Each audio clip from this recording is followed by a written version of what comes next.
Before we start, I would want you to hit that red subscribe button so that you never miss out on any of our videos. Hey guys, what's up? Welcome back to Massive Phenomenon 3. John Gill.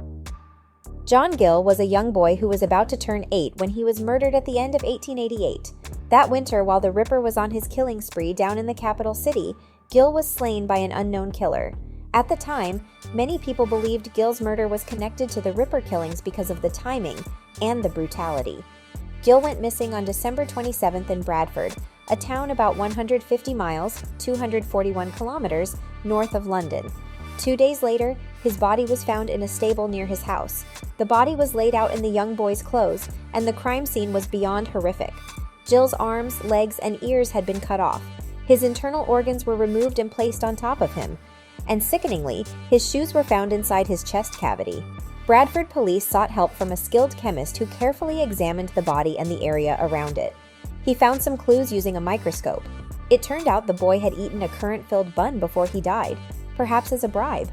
The body was wrapped in a newspaper from Liverpool. However, the name and address on it didn't lead them anywhere. The police eventually arrested a local man in connection with the murder, but there wasn't enough evidence, so he was never prosecuted. No one else was ever charged in Gill's murder either. 2. Eliza Grimwood critics are everywhere, right? Even famous writers face their fair share of negative opinions. Take Charles Dickens, for example.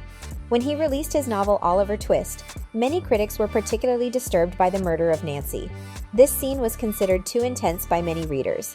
It was very often excluded from stage adaptations. But Dickens didn't pull the grisly scene out of thin air. In fact, he based Nancy's murder on the real-life killing of a woman named Eliza Grimwood. On May 26, 1838, Eliza's cousin discovered her lifeless body in her home in the Wellington Terrace area of London. The murder was just as awful as the one depicted in Dickens's book. Eliza had been brutally attacked, her throat slashed, and her body covered in wounds. There was so much blood that it indicated she'd had a fierce struggle with her assailant. The room was nearly completely covered in blood, too. In the end, multiple deep stab wounds were documented during the post-mortem examination. And yet, despite having a few suspects early on, cops lost the trail quickly. Witnesses recalled seeing Eliza with a respectable-looking man the night before, but beyond that, details were few and far between. Sadly, her murder was never solved. In fact, it might have been lost to history had it not been for Dickens's use of the storyline in his iconic literary masterpiece. There are two peculiar aspects to this case. One theory from that time proposed Eliza may have been a victim of a hired hit squad. The squad, the far-fetched theory went, was employed by newspapers to create sensational stories on slow news days.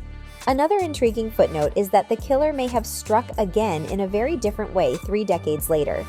This time, the story goes, the killer targeted Dickens himself.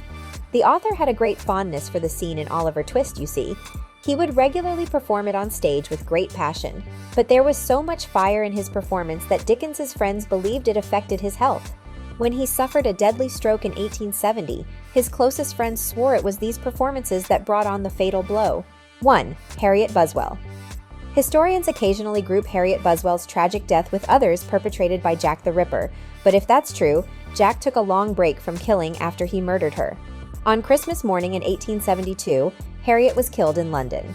The sequence of events that led to her awful demise started on Christmas Eve. That night, she went to the city's Alhambra dance hall. Once there, she encountered a well-dressed foreign man. Many who witnessed the two of them together later told cops they believed him to be German. Regardless, nobody knew his identity. When she decided to go home with him later that night, she inadvertently sealed her fate. The following morning, Harriet's landlady discovered her lifeless body with multiple cuts on her throat. Despite the gruesome scene, Harriet had a peaceful expression on her face, according to the police. Soon, detectives launched a full investigation for justice. In just a few days, it led cops to a German man named Gottfried Hessel. A doctor, Hessel was in London for a few days while preparing to travel to the Western Hemisphere. But that's where things turned cold.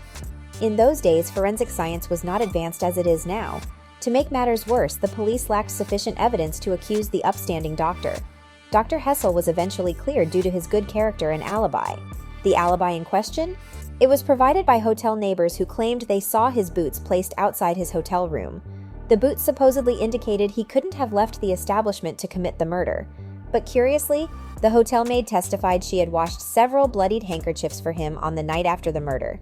That may seem suspicious to you, but not to London cops.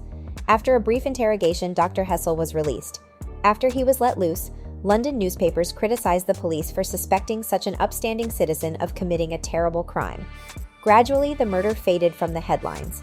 In the years after, no one else was ever arrested in connection with Harriet Buswell's tragic case. This brings us to the end of our video. I hope you enjoyed it. Hit like if you did, and don't forget to subscribe to our channel so that you don't miss any of our videos in the future. Also, watch the 2 videos that are on your screen because I'm sure you'll love them. With that, I'll see you in the next video.